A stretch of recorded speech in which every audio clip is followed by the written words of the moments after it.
we've been more and more confident as the years gone by.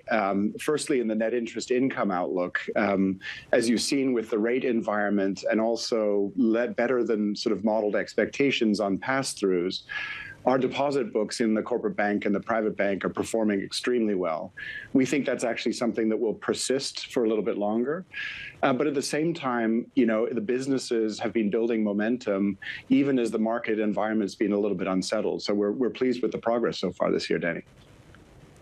I mean, NIMs being able to stay as they are for longer, that'll surprise many. How much longer do you think net interest income can hold up, given some people have started to talk about the benefits of higher rates starting to wane? Well, look, I'd say on a long-term basis, the benefits of higher rates will be with us into sort of 25 and beyond. This is not yet, I would say, a fully normalized rate environment for banks. What is viewed to be somewhat temporary is this, what we call deposit beta effect, or the pass-through of interest rate increases to clients.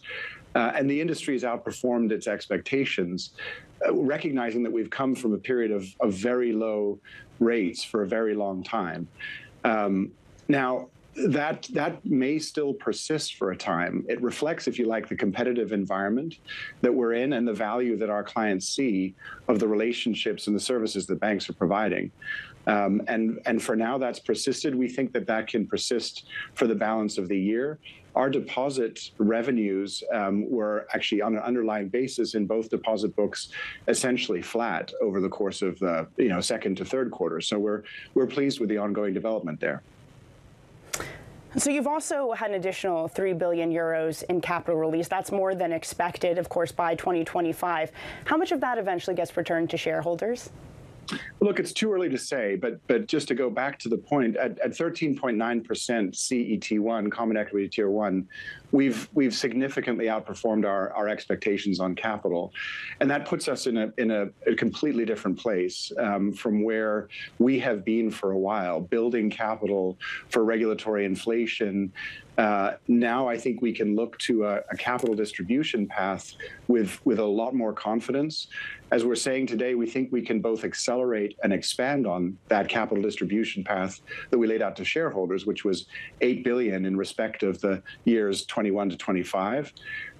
We think there's upside to that over time, but it's too early to say how much and how soon. Okay, fair enough on that, James. You also have 2% higher on additional costs. Not that unusual for what we're seeing in this inflationary environment. You did already announce cuts earlier this year. Are more coming? Yes, more are coming. We're going to continue to work with discipline on the cost base. We've laid out to investors a goal to run the company essentially flat for a considerable period of time. And what that means is that we're working sort of every day on cost reduction measures, which at the very least should offset the impact of inflation and also allow us to invest in the businesses with our own resources, and also complete the investments that we've talked about for the last couple of years in both technology and controls. So a lot going on underneath the surface, but we think we have the tools, the discipline, and we're just continuing to roll out new measures, new initiatives to make sure we achieve the objectives we set out.